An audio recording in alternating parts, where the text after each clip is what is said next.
Alright, so I made a ton of videos trying to fix my Caterpillar D8H 1969 model, and I didn't get very far. So it's all taken apart again, and here's Marty, and here is the hydraulic power unit, because why do we need one of these things, Marty? Well, the flanges had to be pressed back on at 35 tons, and so you can't do that with a conventional hydraulic jack or anything like that. So you have to have some specialized tooling, spacers, adapters.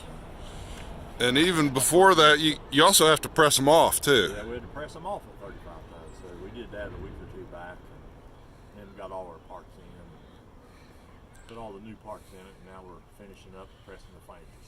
And you were a team of what, 25 men, 50 men that rebuilt 50 of these back in the early 90s, late 90s? We had a certified rebuild program in the 80s and 90s that we launched for Caterpillar, and we rebuilt a lot of these tractors back then for our customers, and a very successful program. And this one is actually just a little bit younger than most of the ones or older than most of the ones I did. You did K series, and this is H series. Most of the ones I did was 77 Vs and 90 V D9s. Okay.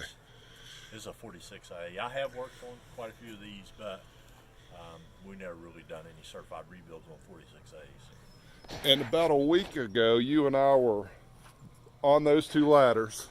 Yeah. And fighting the bevel gear shaft. Yeah, all this bevel gear, bearings, cages. We tore up one cage.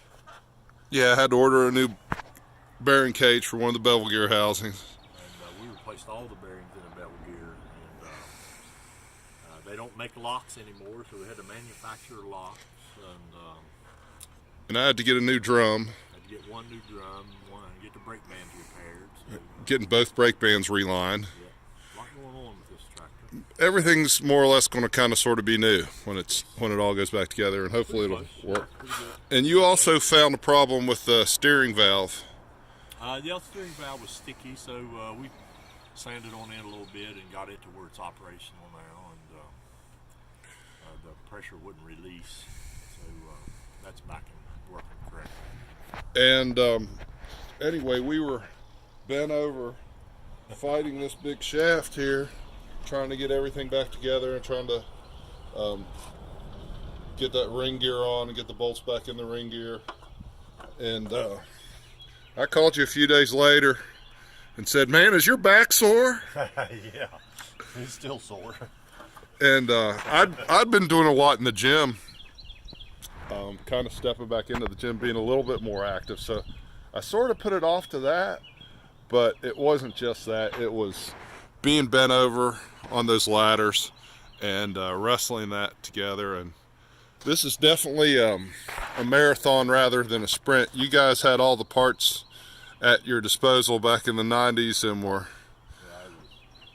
today all these parts you got to search for them all over the United States. Not very economical to do this type of repair today. No, and there's no way I could do any of this without you. I mean, I'm seeing you do it, I'm watching you do it, and I'm still kind of dumbfounded and clueless, and I sort of understand most of it, kind of, but it's been close to 30 years since you've done one. Yes, I haven't. I was a young man when I done most of this type of work.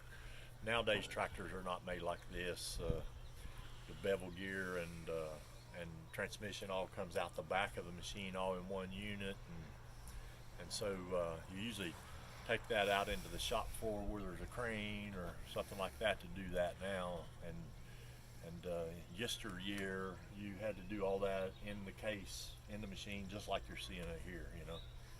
A lot different today. Yeah, and you mentioned hunting the parts, man. Just to find someone to reline the brake bands, I was lucky to find one place.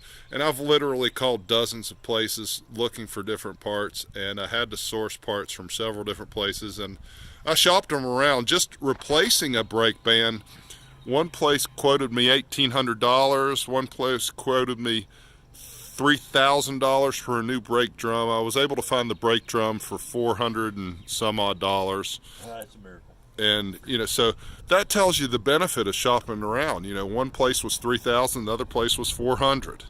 So I've got less than $3,000 in parts, but I could have spent that on just one part. The brake linings, I couldn't find those much anywhere. I had to go to 2 different places just to get 4 little linings, and each brake band takes 12 linings. And then I couldn't find anybody to do it.